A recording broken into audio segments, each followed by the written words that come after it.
Welcome to the Meets Press event. My name is Jo Brian Briones from the Philippine Space Agency, and I will be hosting this press event today on behalf of the organizers, the Stamina for Space program, and the Philippine Space Agency, or PhilSA. Just a few reminders for everybody who is on the Zoom call right now. Please mute your microphones and please turn off your cameras when not in use. A Q&A portion will be allotted later during the program. During this Q&A portion, please raise your hand to ask a question or type your questions in the chat box. And for everyone's information, this meeting is being recorded and please go to facebook.com/philspaceagency to see the live stream. All right, so I guess we could start. So just for everybody's information, I'll be giving a brief overview of this event. So the Advanced Satellite Development and Know-how Transfer for the Philippines, or the ASP project of the Stamina for Space program, the Space Technology Applications Mastery Innovation Advancement Program, and the Philippine Space Agency, or PhilSA, would like to welcome you all in here to attend this Mula Meets Press virtual press conference. This press conference aims to introduce the Multispectral Unit for Land Assessment, or MULA, engineers to the press and the public. After 4 months of satellite design development and know-how transfer training at the Surrey Satellite Technology Limited in the United Kingdom, 9 of our Filipino engineers have returned to the Philippines on August 22, 2021. After undergoing their mandatory quarantine period, they have reunited with 7 of our other MULA engineers who have been simultaneously working on the local side and continue the rest of the satellite development process leading up to the satellite's targeted launch in 2023. So this press con will provide a venue for the ASP, PhilSA, and the engineers to present the latest MULA updates, share their experiences firsthand, and address any questions during the open forum. Moreover, this event aims to inspire the next generation of Filipino space scientists and engineers. So to formally welcome us to this event, may we please call the program leader of the Stamina for Space program, Dr. Maricor Soriano, for her opening remarks. Dr. Soriano. Good morning, everyone, and welcome to Mula Meets Press. I am delighted to see our friends from the media, the Department of Science and Technology, Secretary Fortunato de la Peña, DOST Advanced Science and Technology Institute Director Dr. Franz de Leon, University of the Philippines Diliman Vice Chancellor for Academic Affairs Dr. Teresa Payongayong, and Philippine Space Agency Director General Dr. Joel Marciano Jr., and our 16 Multispectral Unit for Land Assessment engineers. Thank you for tuning in to this event. First, I would like to welcome back the 9 of the 16 engineers who have recently completed their training in the United Kingdom under the Surrey Satellite Technology Limited, or SSTL program. Congratulations for completing the preliminary design review of MULA. This is a critical phase in the arduous satellite development process, especially with MULA being the biggest that the Philippines is building so far. I am looking forward to how MULA can help our researchers on the ground by yielding images that can be used for different environmental applications, such as disaster management, land use and land cover change mapping, crop monitoring, and forestry management, especially with the pandemic limiting physical movement on the ground. Despite the many challenges of the pandemic, I am proud of our engineers for powering through with grit and determination. As I have said before, developing MULA is a fitting finale that allows the transition of satellite development from an academic research setting to an operational, PhilSA-led endeavor. Our space initiatives would not be possible without the seamless collaboration of all the institutes represented here today, as well as the media who help communicate our story to the public. May this harmonious relationship carry us all to Mula's targeted launch in 2023. Thank you and magandang umaga po sa lahat. Thank you very much, Dr. Soriano. To give his welcome remarks, may we please call the Director of the Department of Science and Technology, Advanced Science and Technology Institute, or DOST-ASTI, Dr. Franz De Leon. Thank you, Jo. DOST Secretary Fortunato de la Peña, PhilSA Director General Dr. Joel Joseph Marciano Jr., UPD Vice Chancellor Dr. Maria Teresa Payungayong, colleagues from other government agencies and the academe, and friends from media, a warm welcome to each one of you. Let me begin by acknowledging first and foremost the presence of our Mula engineers, who are the very reason why we're gathered here today. Like satellites, we look up to you in awe and we commend you for your continuous efforts and hard work in leveraging the country's space science technology. I am extending my congratulations to everyone for the successful launch of the Philippines' very own Maya 3 and Maya 4 Cube satellites to the International Space Station. It was indeed a remarkable feat, not only for those within the scientific community, but more broadly for our countrymen. Today, an even bigger space journey awaits us as we get introduced to the builders of the country's first next-generation satellite, Mula. As much as we are all excited to hear the latest updates on Mula, we are also thrilled that this will inevitably increase our space capabilities and provide more opportunities to harness space technologies. On behalf of the DOST Advanced Science and Technology Institute, thank you everyone, and let us continue our mission of making a place in space for the whole Filipino society. Magandang agham po sa inyong lahat. Magandang agham din po, Dr. De Leon. Thank you very much for that welcome remarks. We're also fortunate to have a few VIPs, special guests today, to give their special messages for this event. And to start off with that, may we please welcome the Secretary of the Department of Science and Technology, DOST, Secretary Fortunato de la Peña, for his special message today. Magandang umaga sa inyo lahat. Magandang umaga sa inyo lahat. I would like to greet my colleagues at the Department of Science and Technology, Advanced Science and Technology Institute, or ASTI, our valued partners at the Philippine Space Agency, PhilSA. Most of all, I would like to greet the 16 Multispectral Unit for land assessment, or MULA satellite engineers, 9 of whom recently returned from the United Kingdom. Good morning to all, and I hope you are all in good health. First of all, I would like to welcome back and congratulate the MULA engineers for having completed 4 months of training at the Surrey Satellite Technology Limited, or SSTL, in the UK, and review, which is a major and crucial milestone in MULA's development phase. Okay. Now, I would also like to commend the local team for the tireless effort that complete the MULA team's synergy.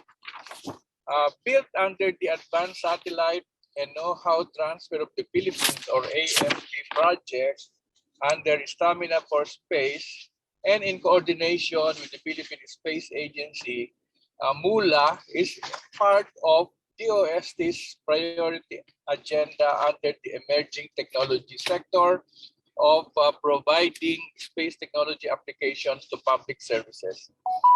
I am looking forward to how MULA's enhanced imaging capabilities may help improve areas like disaster management, land use planning, of course, monitoring, and land cover change mapping.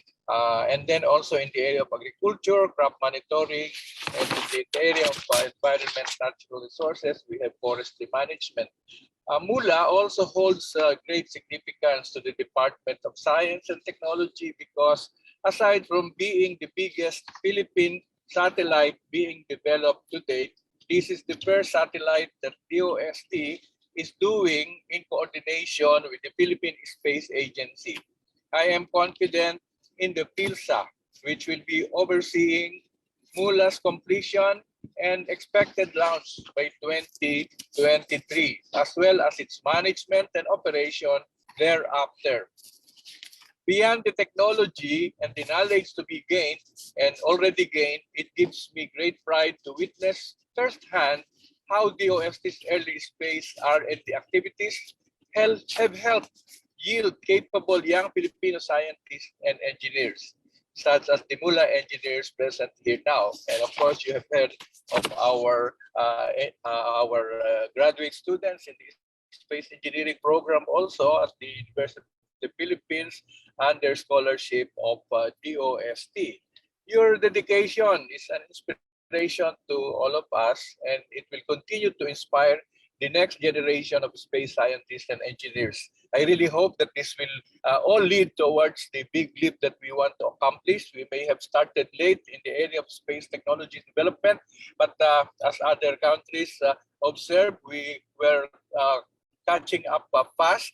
And I am confident that pretty soon we will really be, shall we say, in the league of the space technology. We are looking forward to reaching even greater heights with you and with, of course, PhilSA, with the University of the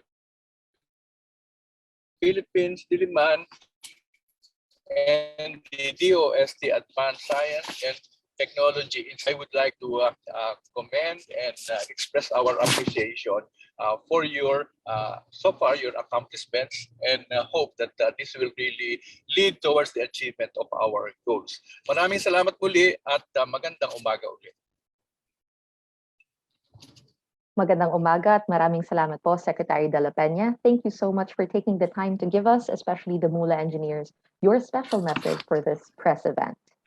Now, to give their special message representing the University of the Philippines, Diliman, may we please call the Vice Chancellor for Academic Affairs, Dr. Maria Teresa T. Payongayong, to give her special message.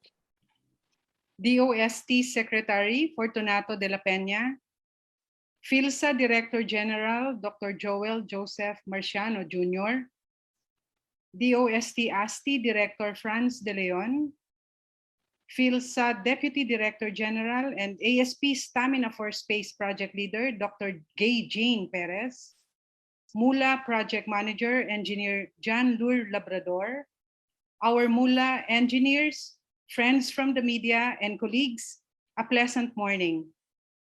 With today's virtual press conference aimed at introducing the Multispectral Unit for Land Assessment, or Mula engineers, to the press and public, we anticipate greater gains as the country gears up for this newest satellite development.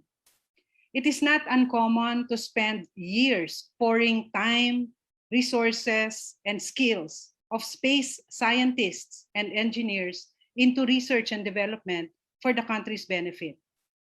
From satellite design development to know-how training, launch, actual use and management, this important technological innovation further strengthens the country's capabilities to transform and improve the Filipinos' well-being and the way they live.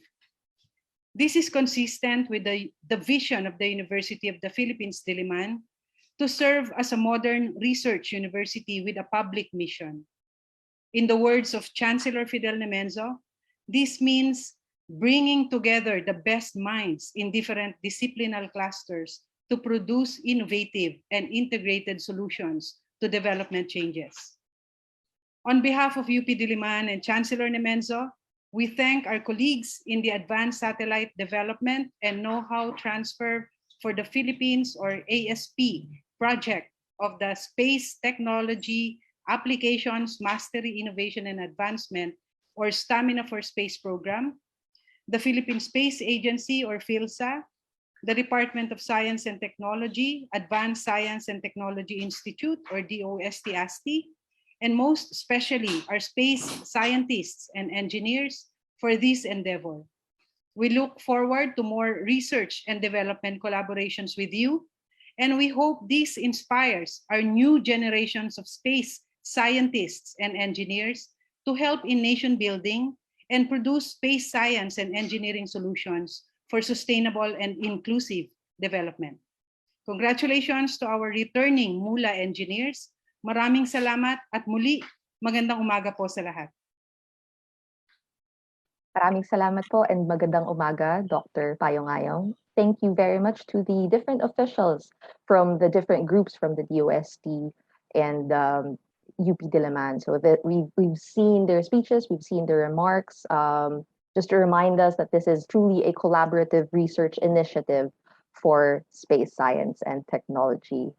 We'd also like to acknowledge the presence of the following. We have Ms. Arian Haraplasan from the DOST Pictured and Ms. Miraida Reyes from DOST Pictured as well.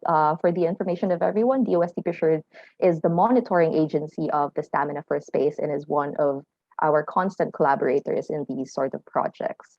So thank you very much for everybody for their speeches. And now we are ready to meet the Mula team. So to give us an overview and to give us all of the details on the roles, functions, and all the updates that they have coming from their training in the UK, we'd like to welcome the project manager of the Multispectral Unit for Land Assessment, or Mula, Engineer John Lure Labrador, to facilitate in getting the press and everybody else to know all about Mula and the Mula engineers. Engineer Lure? Thanks, Joe. Good morning, everyone. Good morning again to the DOST officials, Secretary de la Peña, ASTI Director Sir Franz de Leon, representatives from ASTI and Pictured. We also would like to acknowledge the officials from Philippine Space Agency, especially Director General Joel Joseph Marciano Jr., our Program Manager in S4S, Dr. Maricor Soriano, from UP Diliman, Dr. Payong-Ayong, especially everyone else in this call. I couldn't say your names one by one, and those who are watching, from everyone in the Mula team, we would like to express our gratitude to all of you. We would not be here today without your help and support. So today I'll be giving an update on the Mula satellite, and as well as moving to introducing the Mula team, the people behind Mula satellite. So let's start with the presentation. Right. So what is Mula? As you've heard from the opening remarks of the speakers, Mula is a short version for Multispectral Unit for Land Assessment. Basically, Mula is an Earth observation satellite, and to put it in more simple terms, Mula will capture images of the Earth from outer space. So in the next slide, you might be wondering, why do we need to go all the way to outer space just to capture images? When I was thinking of this, I was reminded of people who would like to have a window seat whenever they fly or whenever they ride a plane. There's a certain fascination behind getting a bird's eye view of the ground as your plane takes off and soars into the sky. And basically, the idea behind putting satellites very high up, very high in fact that they enter outer space territory, is the reason behind Earth observation satellites. In Earth observation satellites, we get an ultimate bird's eye view of the Earth. That means we can look at a lot of things at a certain time, at a very short amount of time as well. So as you can see on the top right of your screens is a view on the International Space Station. Just to be clear, this is a sped up image, a sped up video, but you can get a feel of what you can see when you're in outer space, especially for ISS, it's 400 kilometers above the Earth. So satellites, as you can see, satellites move fast, 7 kilometers per second to be exact. They can cover a large amount of area in a very short amount of time. And this large area coverage enables satellites to be excellent observation and recording tools. So in the next slide, we try to differentiate Mula from other satellites. And I think one of the best ways to differentiate, to do this, is to talk about the orbit where the satellite is placed. So the first orbit that we'll tackle is this one, geostationary or geosynchronous orbit. This is probably the most common orbit. When you ask a layman or a random person on the street about a satellite, they would probably talk about a geostationary or a geosynchronous satellite. And it's famous for a reason. The earliest versions of satellites are mostly geostationary. They're put out there to solve problems in weather as well as communications. They move so slow because they're very far. They move so slow that when viewed from the ground, they appear fixed in the sky. And that's, as I've mentioned, it's excellent for weather or communication purposes, which requires a persistent field of view to the satellite. The problem with this one, why didn't we put Mula in this geosynchronous orbit, is that satellites here are usually big. If you're going to go all the way 35,000 kilometers above the Earth, then you better put everything you have in that satellite. It's very big and therefore very expensive. Bringing it to that orbit is also very expensive because of the fuel cost. It's not only in cars that we think about the fuel cost, it's very much emphasized in rocket launches as well. It's very far. That's another thing. When you try to use your cameras to zoom in on a very far object, you notice that it's very hard to focus. And it's the same problem in putting Earth observation cameras in a geosynchronous or geostationary orbit. So the next orbit that is also common is Ammonia Orbit. This one is a highly elliptical orbit used to hover countries near the Arctic region. Mula is not placed in Ammonia Orbit. We're in the equator. The Philippines is situated near the equator. So in this kind of orbit, when the satellite is farther from the Earth, they move slower, and that creates an illusion of persistence in countries in the northernmost latitudes. It's usually Russia that uses this and popularized this kind of orbit. So in the next slide is another famous one. We're getting closer and closer to the Earth, and Mula is still not yet in one of these orbits.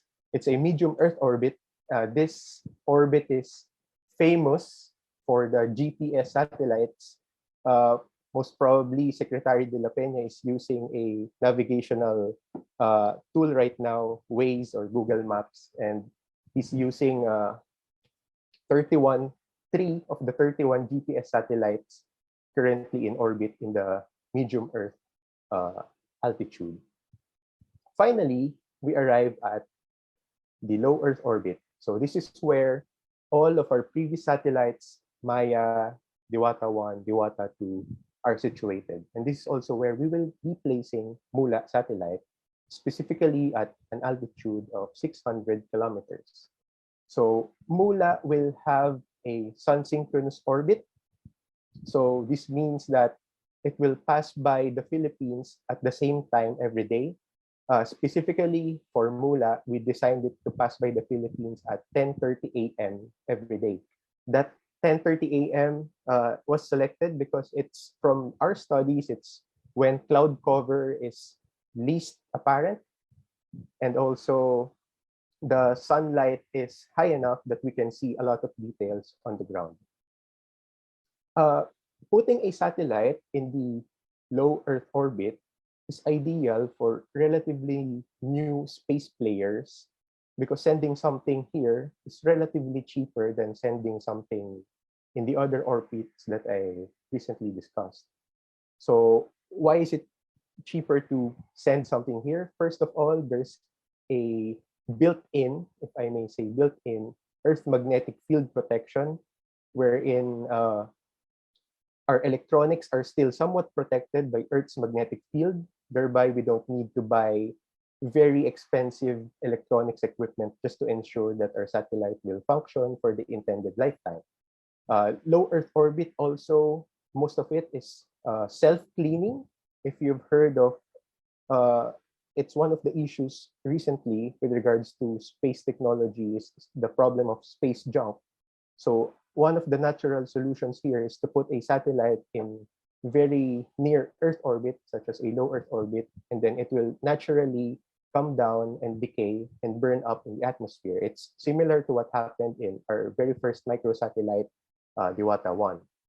And since we're bringing the satellite nearer to Earth, it's cheaper to fuel the rocket that we will use. And finally, since there are a lot of countries and entities that are looking to launch their satellites in the low Earth orbit, it's cheaper and in a sense that we can piggyback or ride with other entities in sending their own spacecrafts in the same orbit as ours. So that's how Mula is different from other satellites. If you have further questions, then we'll be happy to answer those in the Q&A portion later on. So let's move on to the next slide. How big is Mula? Well, Mula is our biggest satellite so far. There's a big asterisk to that because some of you might remember Agila satellites back in 1980s. I think it was 1986 when it was launched by a different country and then turned over to the Philippines. But Agila aside, these satellites are the ones with Filipino fingerprints on them. So those satellites, Mula is the biggest so far compared to Maya, which is just around 1 kilogram. Diwata 1 and Diwata 2 is 50 kilograms roughly. Mula, we're expecting it to be 130 kilograms and almost twice the size of the previous microsatellites. And that's me at 1.7 meters. That's how these satellites appear when put into scale. So just let me have the 72 kilograms. I think that was a year ago. But Mula is the biggest so far. But if we go to the next slide, it's still not the biggest. So just putting it in perspective, Mula is still considered as a small satellite. There are larger Earth observation satellites such as Worldview 3, which is almost triple the size, triple my height. And we're not constructing those yet, but hopefully in the future, we'll be advanced enough to arrive to these kinds of satellites. But for now, Mula fits the purpose that we need for it to do. So in the next slide, we'll talk about how can Mula operate in space. Well, the outer space environment is harsh. That's why we have a certain subsystem, thermal radiation, basically telling us if the satellite will survive in space and how we can address certain issues to prolong the life of our satellite. So Mula is expected to be in space for at least 5 years. In order to withstand different environmental effects, it's very important that we test the satellite before launching it, because once it's out there in orbit, we can't really go there or bring it back and repair it and then put it back there. So it's a one-shot launch opportunity wherein everything has to be perfect and there's no room for errors later on in the project. And to ensure success, we give priority in proven parts, especially those with so-called flight heritage or components which have been used previously in other satellite projects and has proven their worth in space. So as you can see on this comparison, Mula is pretty much efficient in terms of its power consumption.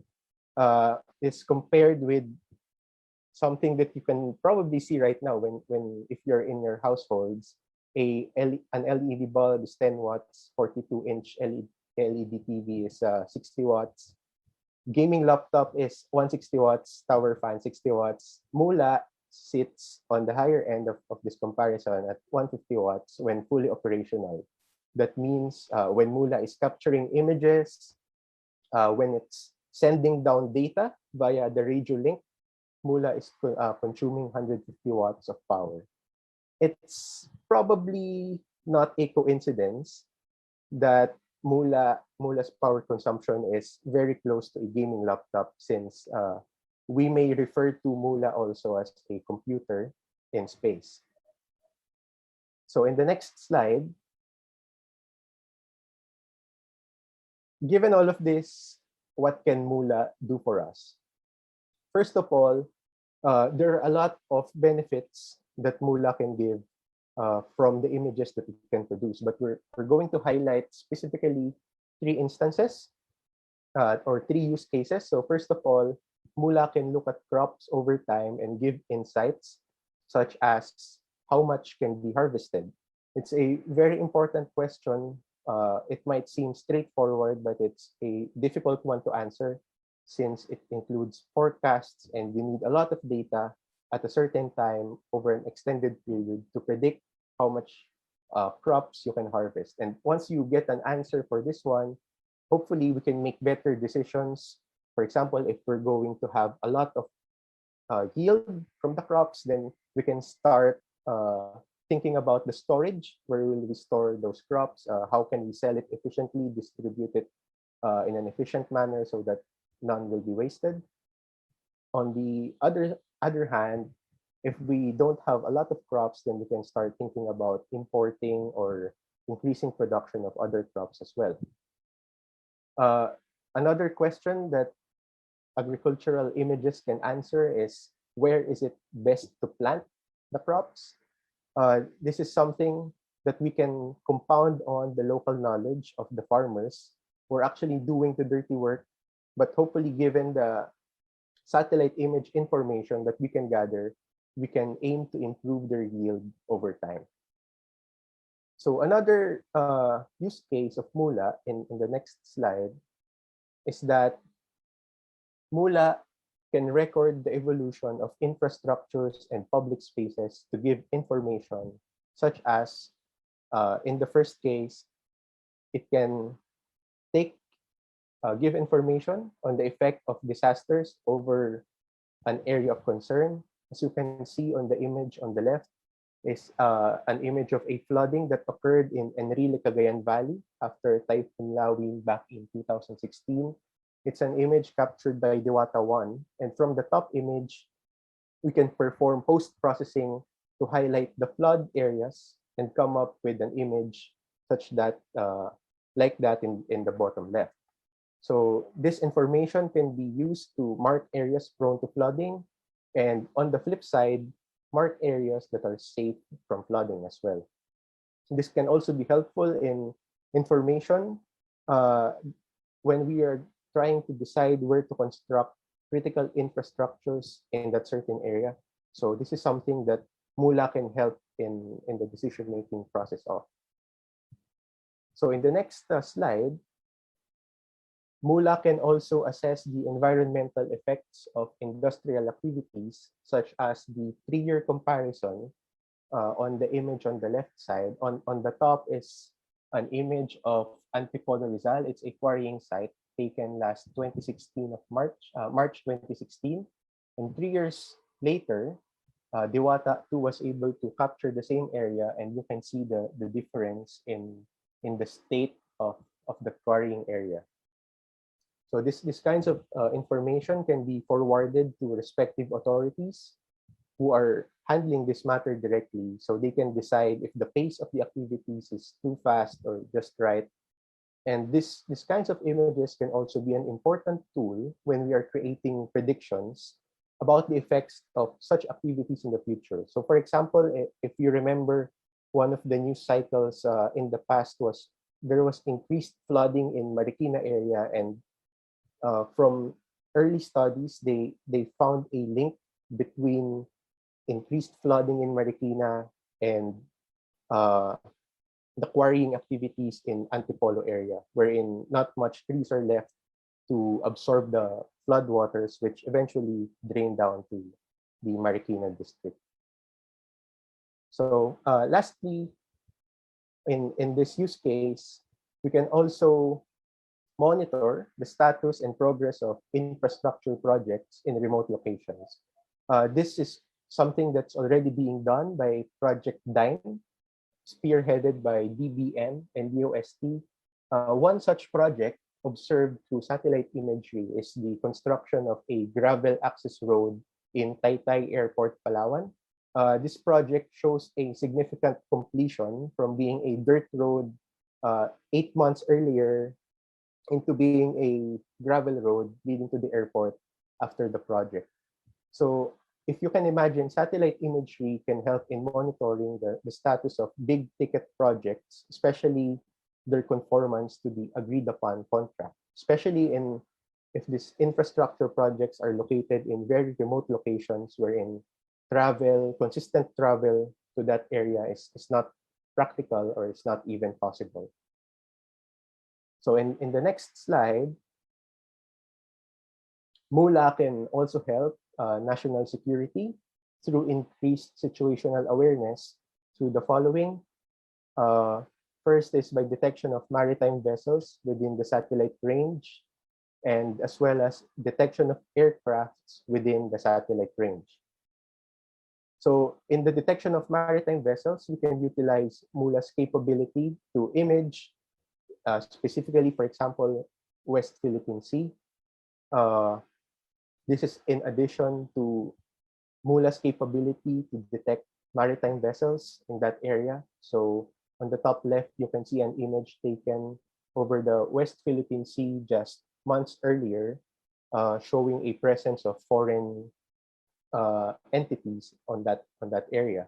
So it's something that we can forward again to authorities, notifying them of certain activities in our territory.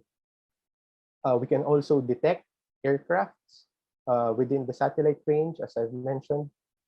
This is possible through Diwata's Mula's aircraft sensing capability. So one of the use cases of this feature is, hopefully this will not happen, but if we're tracking a certain aircraft and then it suddenly goes off the radar, which hints at a possible crash, then if Mula was able to record the last beacon sent by that aircraft, then we can most likely trace where that aircraft eventually landed or stopped. So these are some of the things that Mula can do. As I've mentioned, there are a lot more, but these are very relevant to our society right now. In the next slide, we'll try to answer how can Mula do these things. It's surprising to see a lot of capabilities fit inside that 130-kilogram box, metallic box. First of the equipments or the component that will make this possible is the true color imager, which will be the main payload. This will be the main camera that will capture satellite images. It can see 9 unique spectral bands. Spectral bands is one of the fancier ways of saying colors. So 3 of those colors are red, green, and blue, RGB. And some other colors, the 6 other colors, are carefully selected so that when true color imager captures an image, then we can more easily extract information from them. It also has the capability to scan 120 kilometers across. So later you will see a comparison or a scale of what 120 kilometer across SWAT width will look like. It also provides 5-meter ground sampling distance resolution, which is very much fit for our needs, as mentioned in the use cases in the earlier slides. Mula, as I mentioned, also has an ADS-B and AIS units for aircraft and ship tracking, respectively.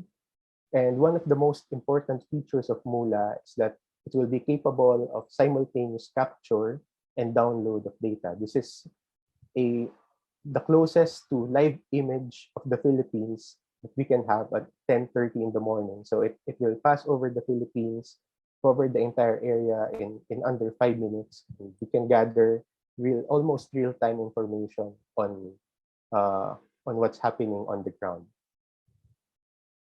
So in the next slide, some of you might be asking, why not just use free data, or why don't we just buy from other satellites?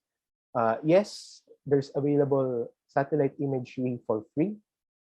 Maybe one of the most famous applications is Google Maps or Mapbox, but Google Maps doesn't really update the images in their database that often. So on average, they just update their images from 1 to 3 years. So for example, if you're constructing a roof above your house, then you might not be able to see that in real time. There are also other free data sources from foreign government satellites, such as Landsat and Sentinel. These are US-owned satellites that give out free satellite information, but they are not fit for our purpose. And most of the time, they capture areas that we're not really observing at the moment. They don't have the colors that we want, going back to the spectral bands that I've mentioned a while ago. And they're not at the resolution where we can gather information most effectively. More importantly, there is value in space data. Right now, a comparable satellite image that Mula can produce is priced at 64 pesos per square kilometer. Mula is designed to capture 120,000 square kilometers per day. But let's try to be conservative. Philippines sometimes is covered by clouds, so we can't really see anything below the clouds. So let's use a reasonable estimate of, say, 58% of that land area. So we come up with 73,660 square kilometers per day of satellite imagery. Over 5 years, that sums up to 8.6 billion pesos of total investment gains. This is just on the image alone, and we're not yet counting the indirect benefits that will be realized when we help in the decision-making process of different national agencies using satellite imagery. So as you can see, over 5 years, we can recoup and get much more value from the total investment cost that's initially given to the satellite project. So in the next slide, the question is, don't we have this capability already? Diwata 1, Diwata 2 can capture images. Maya can capture images to some extent. But let's look at this. For example, we're trying to capture on the red box is Rizal Park. So that's what Diwata 1 and Diwata 2's HPT can see. And in comparison, True Color Imager from Mula can see a lot more.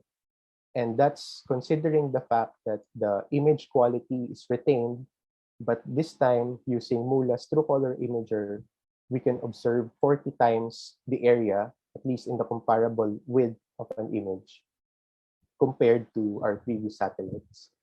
So it's a lot more data per day, and that means a lot more information that can help us in decision-making processes to help improve our lives here on the ground.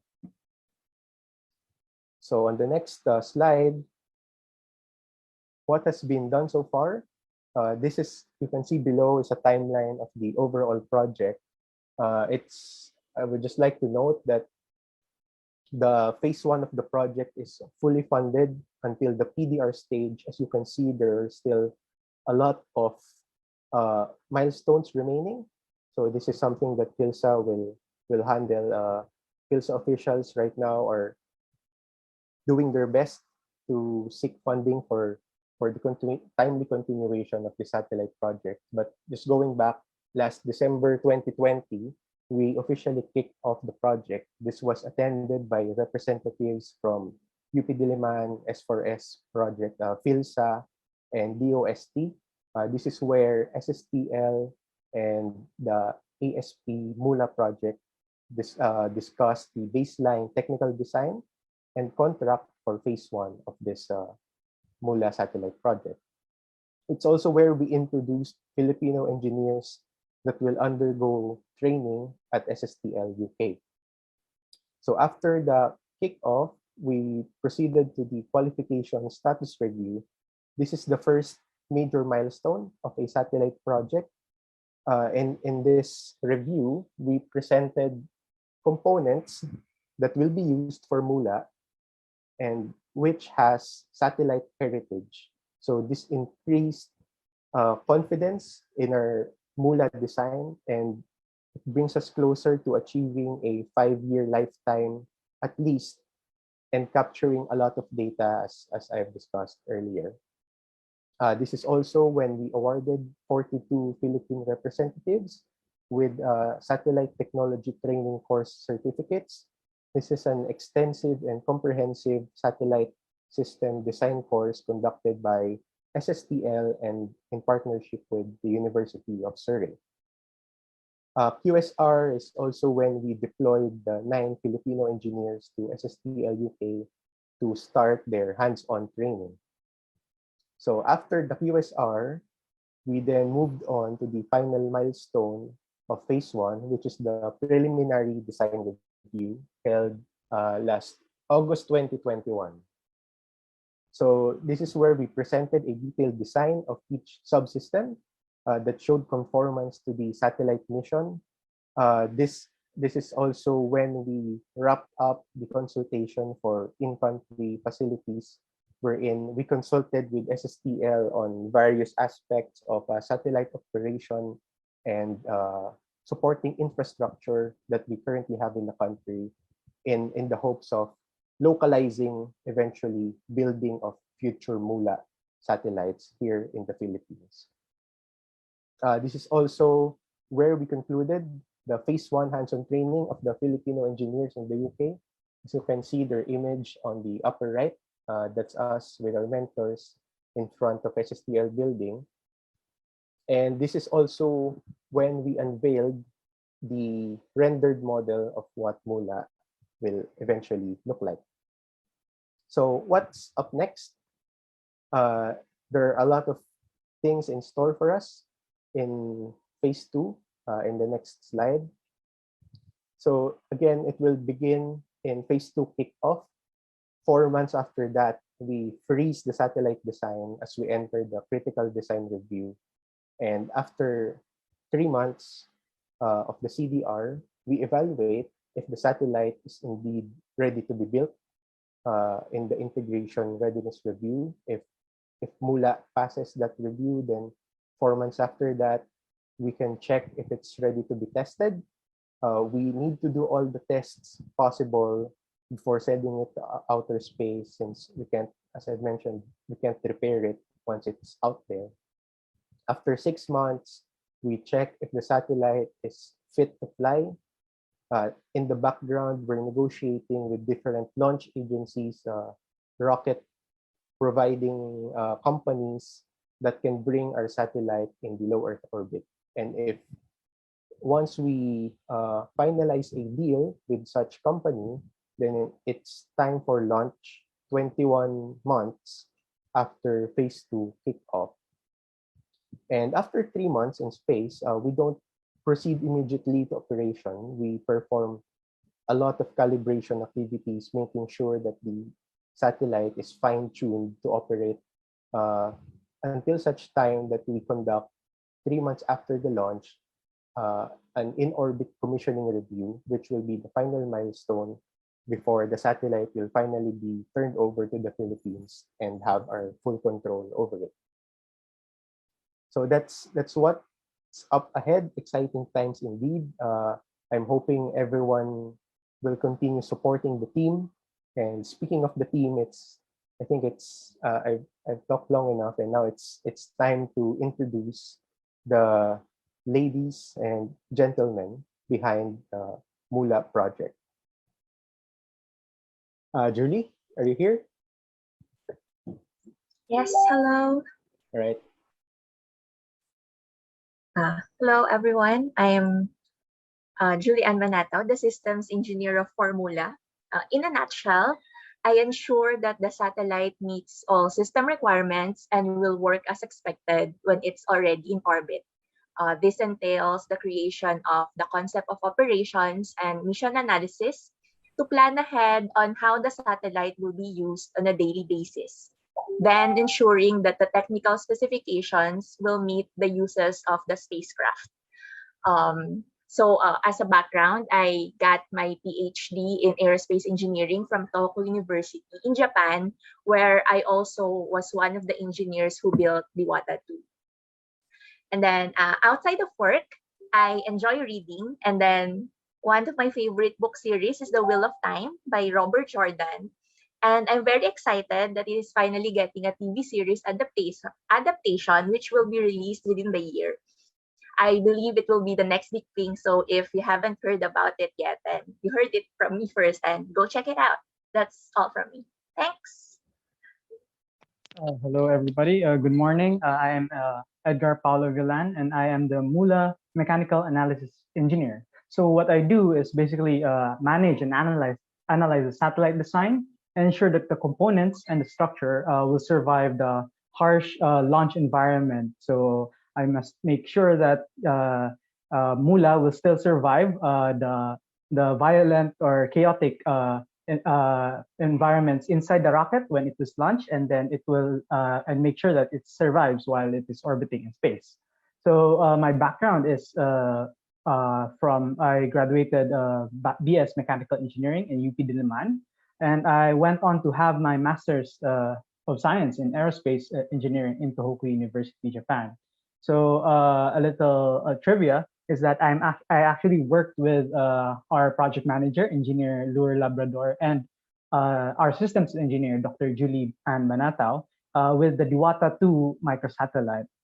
And so we were sent to Tohoku University to work on the DOST-2 satellite. That was the previous project. And now it is a welcome development that we are also in the same team with Mula satellite. And I love to travel. I love to experience different cultures. And it is very interesting to compare the cultures in Japan to the cultures in UK, especially with life and work outside. So it really broadens the mind. It broadens the perception. So I look forward to working and bringing back all the knowledge and experience gained with our travels and work in the UK, from the UK. So thank you, everyone, and have a great morning. Hi, good morning, everyone. So I am Manuel Dorosari Jr. I'm the Mula AOCS hardware and GPS engineer. So basically, my task in this project is to manage the AOCS sensors and actuators. So these are the sense organs and the navigator of the satellite. So I handle the hardware components, the hardware or physical components of of this system, and I have to ensure that whatever is put on Mula is of space quality and that it has been tested and ready for flight. So as for my background, I have my bachelor's degree is from the University of the Philippines, and I have a master's degree in mechanical engineering from the National University of Singapore. Well, about me, it's more of like, well, just a bit of information about me is like, I like hanging out with friends, and I like to meet people over food and of playing games, especially Frisbee, which I really love and want to spread to other people as well. So yeah, that's it for my side. Thank you and have a good day, everyone. Hello, good morning. I'm Engineer Daniel Fadir Hayat for the power systems. So my work entails getting everything powered and configuring industry standard power distribution and battery charge management to fit what is required. Of course, this takes a look at looking at solar cell assemblies, space-grade batteries, and these conversion modules, and making sure that they will all work together. Of course, we want to include the safety aspects such as current limiting, isolation, and grounding. And of course, it is my role to meticulously plan these and provide assignments and redundancies such that the power system will always survive in the harsh environment of space. Of course, if you don't have power, you don't have a satellite. As for my background, I've been doing electrical engineering for so many years in UP and have been doing some projects over there. And outside work, I've been trying to get all my teammates to play more sports. Engineers aren't known for being exactly the fit kind, and we hope to change that with the Mula project. That's it from me. Thank you very much. Hi, good morning, everyone. I'm Shelo Muta, and I will be Mula's spacecraft operations engineer. So my main task starts after the launch of the satellite. I will be the one planning, tasking, and controlling the daily missions of Mula, which will mainly focus on land assessment applications, and I will be monitoring the satellite while in orbit and within its lifetime. So as for my background, I am formerly part of the Stamina for Space GRASP project and the Field Microsat project. So I operate and control the taskings and commands being sent to Diwata 1 and Diwata 2. And I am currently also the Chief Science Research Specialist of the Space Mission Control and Operations Division of the Philippine Space Agency. Trivia about me, I love baking and cooking. That's all from me. Thank you very much. Konnichiwa, hola. I am Adrian Salces, the RF engineer of the Mula satellite project. As an RF engineer, my task is to ensure that the satellite's communication subsystem works properly so that using the ground station, we can control the satellite, monitor its health, and download the very valuable mission data. So to ensure reliable communication entails, among other things, performing antenna simulations and testing, development and verification activities on the radio frequency units, and also supporting activities on the secondary payloads.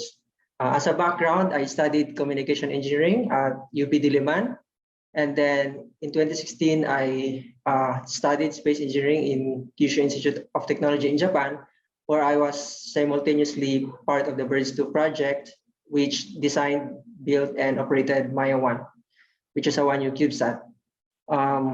About me, so beyond work and whenever I have free time, I try to explore other profound subjects by watching podcasts discussing philosophy, language, consciousness, and their interfaces with science and technology and society. And also, I am a persistent fan of Hunter x Hunter, and I listen to Japanese music. That's all. Thank you, everybody. So good morning, everyone. My buntag sa tanan. I am Floyd Ferran Fortes, the onboard data handling or OBDH engineer for Mula.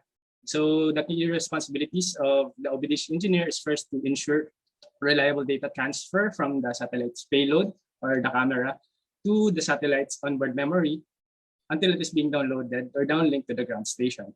Second is to ensure proper onboard communications with the data handling subsystem and other subsystems for forwarding commands and telemetry monitoring. And my main focus as the OBDH engineer is on the development of OBDH hardware and gear. So my background, I graduated Bachelor of Science in Electronics Engineering from Mindanao State University, Iligan Institute of Technology, or MSU IIT, and I am also part of Stamina for Space PHL 50 project before. So my interests are on sports, as particularly basketball recycling, and also on esports as well. So fun fact is I'm an avid fan of the Denver Nuggets and Nikola Jokic in the NBA. So that's all from me. Thank you. Hi, good morning. I'm Action Hilario. I'm one of the 2 payload engineers of Mula.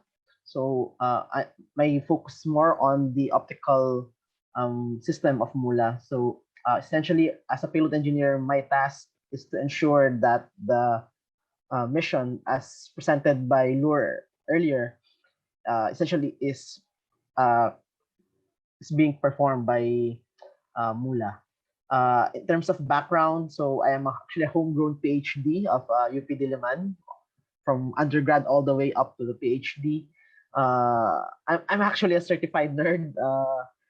Yeah. and I do some nerdy stuff like playing Magic. When I'm not doing nerdy stuff, I watch movies. I like playing bowling and sometimes billiards. Yeah, that's it for me. Thanks. Hi, good morning, everyone. Uh, I am Noniel Paul Novabos, and with Achong Hilario, I am also the team's payload engineer. I am responsible for the electronics of Mula's camera. That includes designing and developing the hardware and firmware needed for the camera to take pictures while in orbit. This involves capturing the image itself, doing data processing on the data, and sending it to the satellite computer for storage. So for my background, I got my bachelor's degree in electronics engineering in the University of San Carlos in Cebu City. And in my spare time, I'm a photography enthusiast, exploring other genres of photography. And this somehow motivates me in my work since I'm working on building a camera. So I'm excited to help build the satellite development capability in our country. That's it. Thank you. Good morning, everyone. I'm Kazaya Bartidad. I am the ground segment engineer. So I will handle the ground stations that will communicate with Mula once it is in orbit. Through the ground segment, it will facilitate the telemetry, tracking, and control, and also the data transmission for the satellite. My educational background, I graduated BS ECE in UP Diliman and also finished my MS Electrical Engineering also in UP Diliman. Good morning, everyone. My name is Nathan Rosimo, and I'm the Thermal Radiation and Propulsion Engineer for the Mula spacecraft. So my tasks include ensuring that the Mula units, particularly the electronics, survive the harsh temperatures in space. As we all know, space is very cold, and the sun heats up components really quickly as well. Also in space, you have very harsh energetic particles coming from cosmic rays from the sun, which could upset or even damage our electrical components. So another task of mine is to help develop the propulsion system. If you didn't know, the Mula has a propulsion system on board which helps it adjust its orbit after launch, or it could also be used to avoid orbital debris during orbit, and even facilitate the deorbiting of the satellite so that it doesn't contribute to the additional orbital debris in space after its operational lifetime. For my education, I have a bachelor's in materials engineering from UP Diliman. And trivia about me is that I enjoy outdoor activities such as hiking, camping, and wild swimming. So the conservation of environmental areas, which is one of the goals of Mula, is very close to my heart. And that's it for me. Thank you. So good morning, everyone. Magandang umaga sa lahat. So I'm Joas Rodriguez, the flight software engineer of the Mula spacecraft. I am focused on Mula's flight software architecture, which highlights a system that focuses on the execution of commands and transmission of the satellite data while ensuring that the spacecraft operates software-wise under extreme circumstances. So this is what I've been learning in SSDL. I am looking forward that the things that I'm learning from this development will be applied towards the development of future satellite missions and even other mission critical systems. So for my education, I have completed my Master of Engineering in Electrical Engineering and Bachelor's in Electronics and Communication Engineering in the University of the Philippines, Diliman. So about me, I really love playing the guitar and singing with what I'm playing. So I'm not really good, but I just enjoy doing it. Also, I like playing chess. So that's all for me. Thank you very much. Hello, everyone. Good morning. I'm Kenneth Jan. I'm the Mula Attitude and Orbit Control Systems software engineer. So the AOCS is the one responsible for managing and controlling the attitude or orientation of the spacecraft or the satellite in space. So in general, we ensure that the satellite is always pointing in the right direction, especially in mission operations and then in imaging. So my educational background, I got my Bachelor of Science in Electronics and Communications Engineering in Mindanao State University, Iligan Institute of Technology. And about me also, outside of work, I just enjoy watching anime, reading manga as well, playing Genshin with my friends, I also do sketching or drawing as a form of hobby. And last thing is I also enjoy playing the piano or some other musical instruments. So yeah, that's all for me. Thank you. Hi everyone, I am Gab Mabini, one of the mechanical engineers of the Mula team. And my main task is to oversee the mechanical design of the Mula satellite structure. And you can think of it as the skeletal system of the satellite. The structure supports every essential component of the satellite, and it ensures the safety of Mula during launch and orbit. So something more about me, I am a big fan of Tolkien, so I want to be a novelist someday. And I'm also an enthusiast of mixed martial arts. Thank you, that's all. Marajon Nabuntag. So I am RK Aranas. I'm Mula's downstream services engineer. So my task is to ensure that the Mula data is used by people. I mean, preferably as many of them as possible. So I hope to create a community where people can share their knowledge about Mula and think about uses of Mula beyond what the engineers have foreseen, and maybe even have an ecosystem of applications engineers, so we can have software applications like mobile apps or whatever. So prior to joining Mula, I'm also with the Stamina for Space Grasp, where we manage the development of software systems and the distribution systems for Diwata data. Right now, I'm the Chief Information Technology Officer of PhilSA's High Performance Computing and Information Systems Division. And in my spare time, I also watch anime, read light novels, and play video games, specifically Metroidvanias. I'm a big fan of Hollow Knight, and I'm still waiting for Silksong. And I also organize community events where we can learn about geospatial technology and mapping tech. Thank you. All right, so it's back to me. Hello again, everyone. I'm John Lior Labrador. I'm the Mula project manager.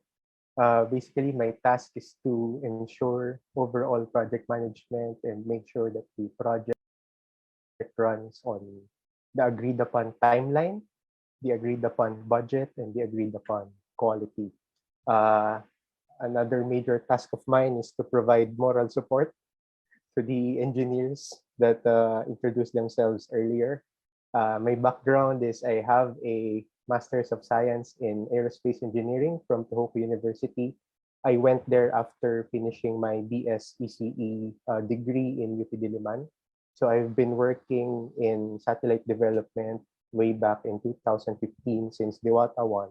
I then went back for Diwata 2, and I went to PHL 50 to promote local efforts in satellite technology here in the Philippines until the opportunity came for Mula Satellite Project, which I gladly agreed to join.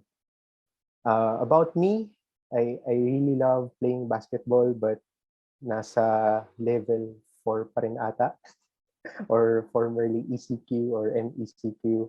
So it's really hard to play with my friends. And after that, I turned to brewing coffee as a hobby, and I found out that it's a really effective hobby as well. Helps me to provide moral support for the team. All right, that's the end of our presentation. If you have questions, I think we'll be proceeding to the Q&A. So take it away, Joe. Thank you very much, Lure. That is correct. The next section is all about questions for our Mula engineers. So it's good that we put faces to the names and roles of each of the many functioning parts of this whole satellite project. But before that, we'd like to give our acknowledgements to the Stamina for Space project leaders. First, we have Dr. Mark Talampas, who is the project leader for the PHL 50, or localizing the Diwata 1-2 bus system as the country's space heritage 50-kilogram microsatellite bus. And he is also currently the Bureau Director of the PhilSA's Space Technology Missions and Systems Bureau. So acknowledging the presence of Dr. Mark Talampas. We also have Professor Paul Jason Ko. He's the project leader for the Space Science and Technology Proliferation through University Partnerships, or the STEP UP. And we have Engineer Alvin Retamar. He is the project leader of the ground receiving Archiving Science Product Development and Distribution, or GRASPED. He is also a Chief Science Research Specialist of the DOST-ASTI for the Solutions and Services Engineering Division. So thank you very much for being here. I think we now have time for questions. For the benefit of the press that are here in the Zoom call, we've also pasted a link to the Mula primer. Please browse through that. We'll also be posting all of these materials online on our Facebook pages and our website. If you have any questions, please don't hesitate to raise your hand or put in your comments in the chat box. But while we're waiting for that, we actually have questions already from our Facebook Live. So we could start with this question from Mr. Conrad Evangelista Sontiliano. So his question is, considering that Mula is not carrying any booster to help sustain proper orbit, how long is it expected to stay operational before it skews or the orbit decays too much? What is its expected operational life? Right. I may have not highlighted it in my presentation, but Mula has a propulsion system. Nathan Rosimo, our TRP engineer, as well as Julie, I think, can give more information about this. So just to quickly answer, Mula is expected to last in space for at least 5 years. And as Nathan mentioned, we will use the propulsion system to maintain a consistent orbit so that the images that we will capture will not degrade over time, and also to avoid possible collisions with other objects in space. So Julie and Nate? Hello, yes. Just as Lou have mentioned, we actually have propulsion on board Mula. We also did mission analysis already with the use of this propulsion system, so that we will be able to maintain the altitude and also the inclination of the orbit of Mula, such that we will be able to maintain the GSD of the images that are being captured, and also the LTAN, which is the time that Mula captures images of the Philippines. Thank you very much, Dr. Julie. Anybody else would like to answer this question?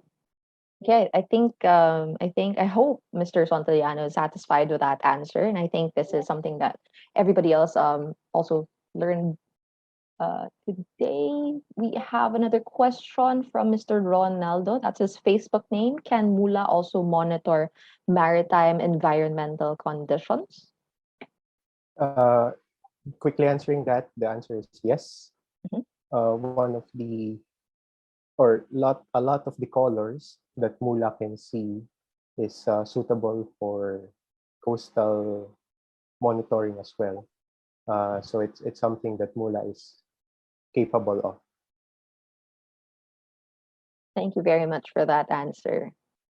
We have a question from Mr. Randy J. Austria. Does Mula have the scanning ability that can trace minerals below the Earth? That's a very interesting question, and it's something that I think for now we will be content with using RGB images as well as the other 6 wavelengths to obtain information on where is it best to mine. So the simpler answer to that is probably, if we conduct enough data processing for us to figure out where to mine locations, where to mine, or saan yung mga lugar na maraming minerals to mine for us to achieve a lot of yield. But from what I know, the payload na yung sinasakay sa satellite for mining purposes, to detect mining purposes, hindi siya imaging payload. So yung meron kay Mula is basically a camera. So high resolution camera na makikita kung ano nakita ng mata natin. And some more, yun yung mga 6 other bands. But for example, kung gusto nating makita yung nasa ilalim ng lupa, then kailangan natin ibang klaseng instrumento na isakay doon kay Mula para ma-detect niya yung mga ganong klaseng minerals. So if I'm not mistaken, for example, merong mga radio waves na kayang mag-penetrate sa lupa, tapos magba-bounce back sa satellite, tapos makita niyo yung mineral composition ng lugar na yon. it's something that we are excited about for Mula as well, because si Mula, it's just the first, hopefully, of many satellites in the future. It basically gives us a blueprint on how to build satellites in the future, and we have the liberty to change the main instruments or the payload na isasakay natin sa kanya. So if we remove the imaging payload, yung camera, papalitan natin ng payload na nabanggit ko to detect possible gold deposits or mineral deposits on the ground. It's something that we can definitely do in the future. Thank you, Lore. I hope naliwanagan po si Mr. Austria. We have a question related to space debris from Mr. Rod Lester Moreno. So, hello. Knowing that the threat of orbital debris is more serious than ever, what are the preparations for Mula safety? And also, what is the Philippine Space Agency's view on the matter? Julie, would you like to take this one? Yep, so I'll answer the first part of the question, which is regarding the orbital debris. So another use of the propulsion system of Mula is actually to avoid debris. So what we can do, what we plan to do is, since there's a monitoring system for all orbiting spacecrafts and also debris all around the Earth, so whenever we receive warnings for a possible collision, so we can use the propulsion system such that we will be able to avoid this, do orbital maneuver in advance so that the orbit will be adjusted and we will not have an impact with this debris. And then for the second part of the question, I'll pass you to one of the people in PhilSA. Hi. For the second question, what is the Philippine Space Agency's view on the matter of the orbital debris? So the Philippine Space Agency and the United Nations Office for Outer Space Affairs, or UNOSA, signed an agreement on space cooperation last June. So this agreement involves strengthening the institution's commitment for the peaceful uses of outer space. So this includes monitoring space debris threats and mitigation. So I think in the future, as we go on, there will be programs for PhilSA strengthening this program, especially on space debris mitigation and possible collisions in space. Thank you very much, Engineer Shello. I think that also answers on the side of the view of the Philippine Space Agency on the matter, since Shello is the Chief Science Research Specialist as well of the Space Mission Control and Operations Division. Okay, we have another question from Mr. Reynel Andal Hinojosa. How do satellite engineers monitor the status or condition of satellites in space? Actually, multi-tier yung questions niya. So that's the first question. How do the engineers monitor the status of condition of satellites in space? Right. So, quick answer dyan is sobrang daming sensors na nasa satellite. And it gives back a lot of telemetry information. So those sensors record certain measurements, and the satellite then beams down those information to us, to engineers on the ground, and then we inspect the numbers one by one. No, just kidding. We have a system for telling us if something is abnormal, if something is out of the ordinary, and before we launch the satellite, we create a playbook on how we handle such scenarios. So as dun sa presentation ko earlier, it's only a one-shot affair. So once we launch the satellite, we can't really repair it in space. Well, that's technically true. We can't put our hands on the satellite again, but being very cautious, as this is a very expensive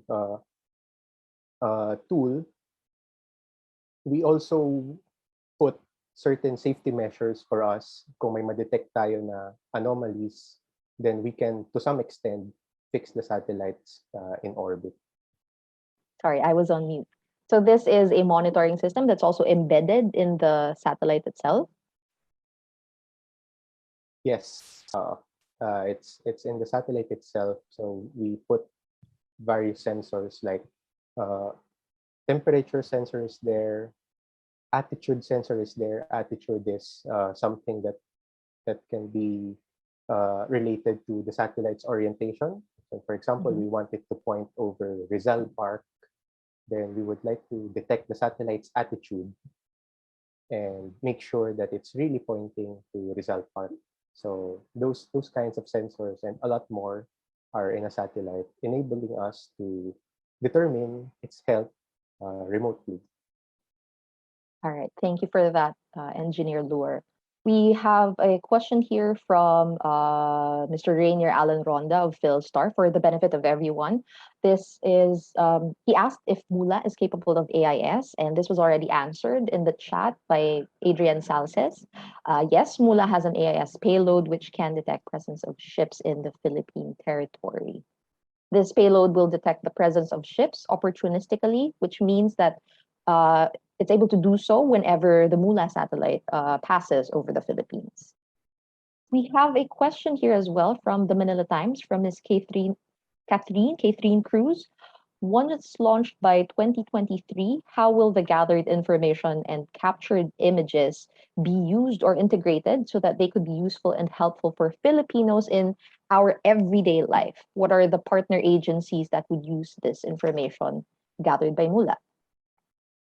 Right, so I can start answering that. I think a lot of the people here in this call can add to my answer as well eventually. So this is very important indeed. We're using taxpayers' money for this one, and as such, we should present something that will be tangible and useful for Filipinos in their everyday lives. And hopefully, yung mga images na mga capture ni Mula will undergo processing, and what we want to get after processing is usable information that can help us solve real-world problems. So for example, in my presentation, yung crop management, crop yield, it's something that Mula images after processing are capable of answering yung questions ng gaano karami yung makukuha nating crops on a certain region, gaano saan dapat tayo magtanim para hindi ganun kadaling masira yung mga pananim natin. Those are just some of the practical questions that we can answer through satellite imagery that we hope can have immediate impact on the lives of the Filipinos here on the ground. There's also this concern, you may have heard of it, COVID-19. Lahat tayo naapektuhan nito. I'm not saying that Mula is there to save the day and once it's in space, wala nang COVID. It's, of course, we salute our frontliners everywhere who's working to manage this pandemic, but hopefully in the future, when Mula is launched, fingers crossed by 2023, we can use information from Mula to control the spread of such diseases. For example, if an area is crowded, we can produce certain heat maps or certain information from the captured images. Sinasabi, dito for example sa Caloocan Barangay 80, magkakaroon in the next few weeks ng outbreak. So it's something that can be helpful in managing this kinds of problems, day-to-day problems, closer to the stomachs of everyone in the Philippines. Perhaps to add to that, Ms. Shelo Muta. Hello, yes, I would also like to add, so PhilSA is also collaborating with different agencies in the government in utilizing the uses of our satellite images. So this images with Mula, this will be distributed to various stakeholders. And given that its capability of real-time monitoring, so we can be assured that these images can be delivered near real-time to our users and our users in the government, in the non-government agencies as well as in academic institutions. Thank you very much, Michelle Lumuta, for that answer. There's actually a follow-up question. There's actually a follow-up comment. So thank you, sir. Sir, I believe this was addressed to Lu. Has that in mind? We are looking forward that you can help mining industries to do efficient mining while lessening an indiscriminate unearthing of minerals that can cause more destruction to our natural resources. We have a question from Mr. Monty Lorenzo, directed at Mr. Lure Labrador. Pwede daw po bang makapasok sa field na ito ang isang ordinaryong mamamayang Pilipino? Engineer Lure, do you have an answer to Mr. Monty? Hello po, Mr. Lorenzo. Magandang araw. Thank you for your question. And I definitely can say yes, if you're referring to the field of space technology as a whole, you're just seeing the tip of the iceberg today. So yung 16 engineers were at the upstream. So kami yung gumagawa ng satellites na ipapadala sa taas. Ngayon, kung magawa na namin yon, ang importante naman is yung tinatawag natin na downstream. Ito naman yung sila RK and other engineers from the S4S program who will make the information that we gathered from the satellite usable. So sila yung magpa-process ng mga images, sila yung magbibigay ng advice, information on different areas. So doon pa lang yung engineers, kung napapansin nyo, engineers lahat ng 16 Mula engineers, kaya Mula engineers. Pero outside of our team, napakaraming scientists, even economists, even social scientists that are involved, especially with regards to processing the information that we can gather. So hopefully, by presenting this today, we can inspire those who are interested in the field of space technology. Yung iba, childhood dream nila na maging astronaut. And I think, don't quote me on this, but maybe this is the closest thing right now we have in the Philippines on becoming one, to have something in your hands, put your fingerprints on it and put it into space. So at least yung fingerprint mo nandun. But eventually, we'll move towards that. But yeah, going back to my point, hopefully everyone who's interested in space technology, and even those who are just curious, you can approach us anytime. And hopefully we can inspire you to join the cause. And there are a lot of potential in the field of space technology that can benefit the Filipino people, and we're just starting with the Mula satellite project.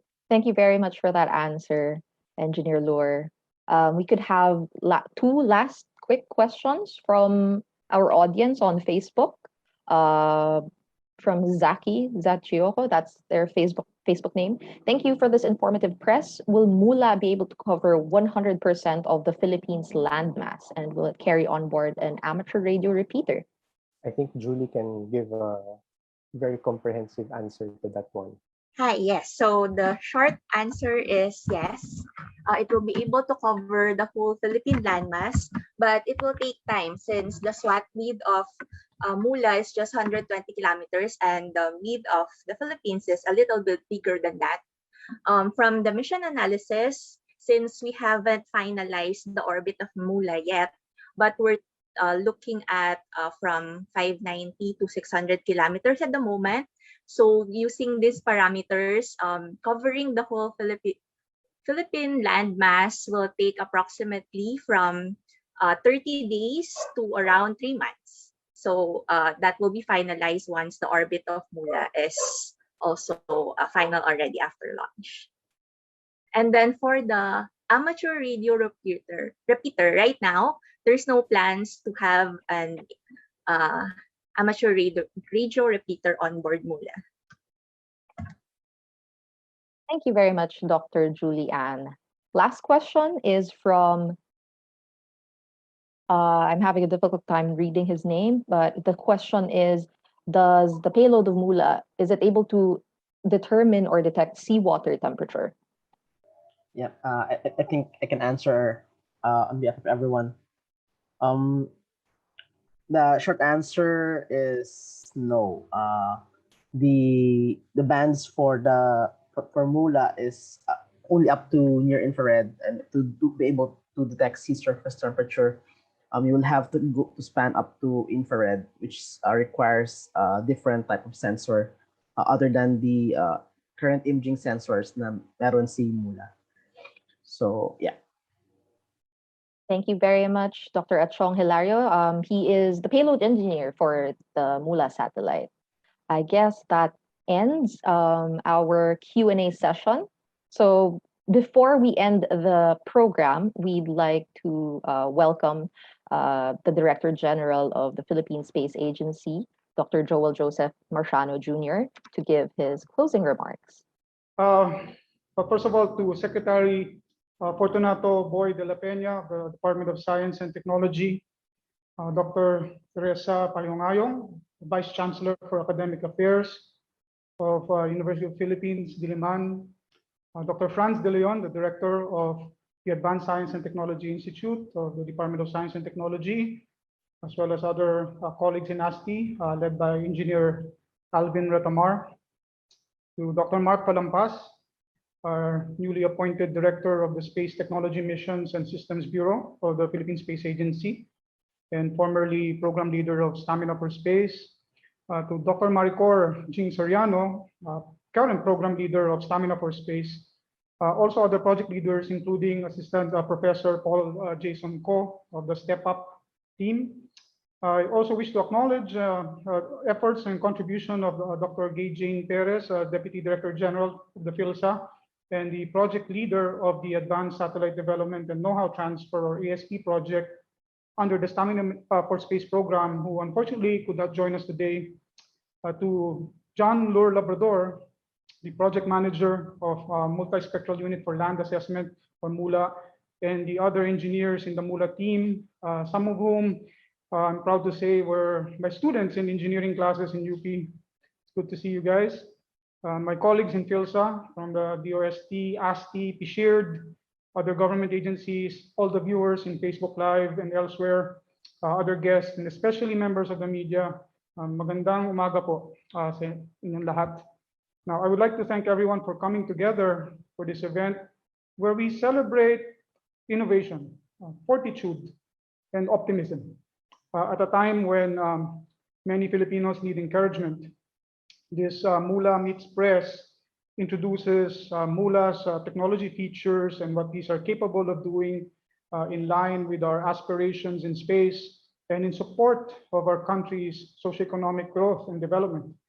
Mula will be another milestone in the country's space program that arises from leveraging advanced engineering capabilities of our partners and investments in space, science and technology, human resources, institutions, and infrastructure enabled by a directed space S&T development policy.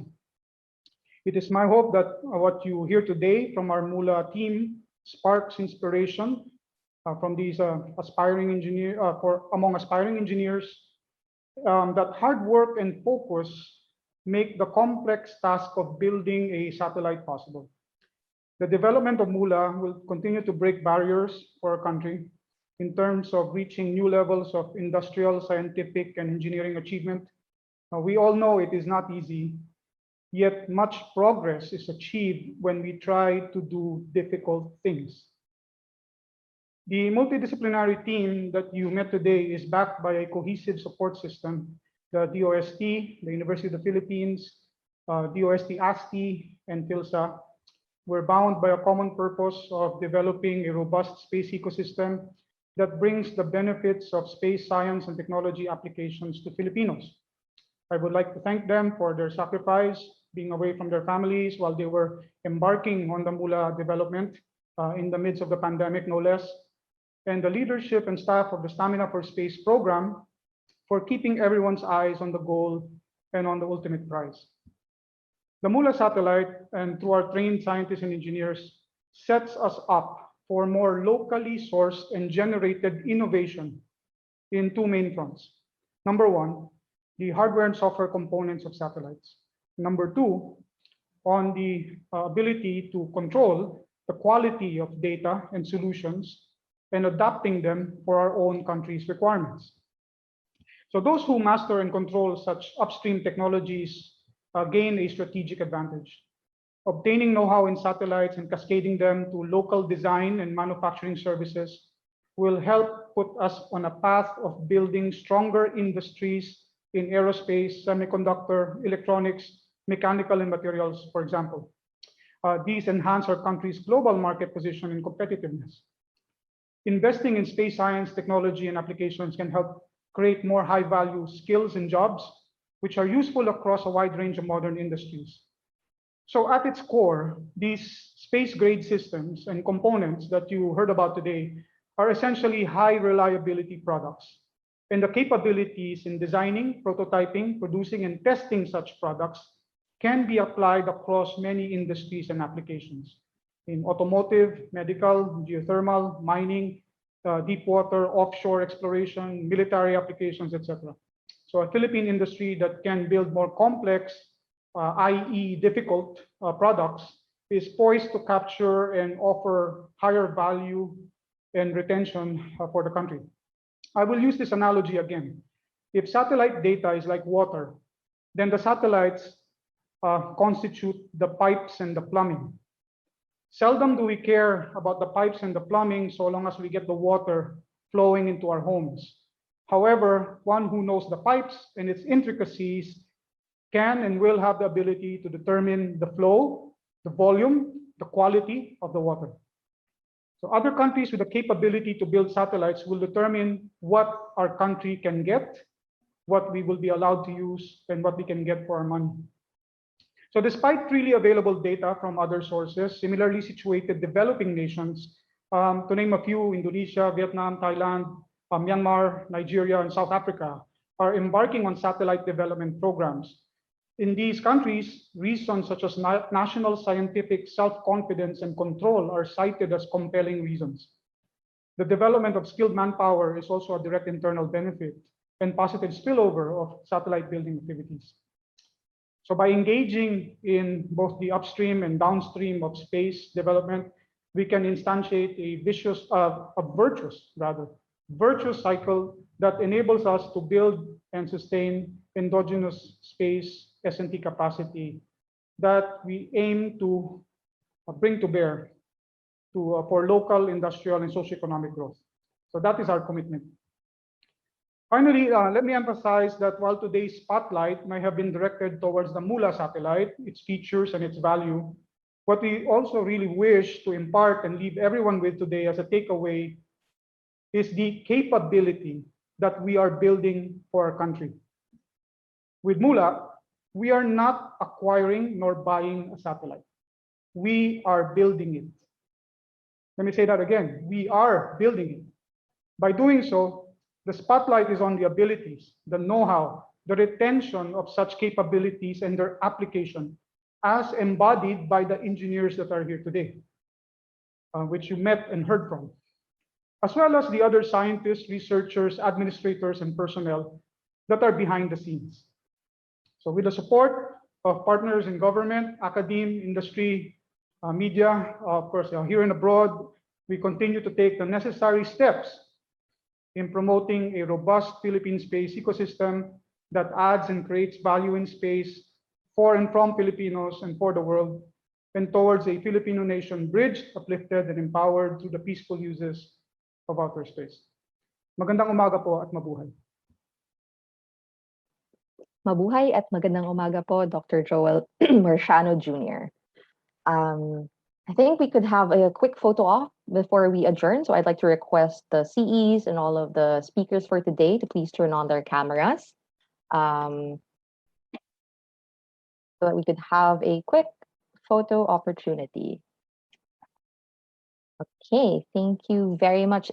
This is 2 pages, so we're requesting everybody to please hold their smiles for at least 10 seconds. So starting now. Say cheese. screenshots are being taken. Thank you very much, Pam, for taking the screenshots. All right, next page. Hold lang po. Hold, and I think we are done. Thank you very much. Thank you very much, everyone. Thank you so much for the time. I hope the media and also the public are able to appreciate this project even more by taking the stories from our engineers as well as the officials of the organizations that have been part of this project. If you have any questions, please don't hesitate to get in touch with us via email. I will be sharing the email addresses and Facebook social media accounts on chat. There you go. If you have any more questions or if you have PR requests, you can contact us here or follow us on our social media. And this live stream can be played back on the PhilSA page. So for our audience on Facebook as well, thank you very much for staying. Our friends from the media, thank you again. Thank you so much for taking the time. I guess we can for the benefit of the press, all of the speeches, we will have copies of these furnished and we will be sending them to you via a press kit from our information officers. Muli, maraming salamat at have a great Thursday. Thank you.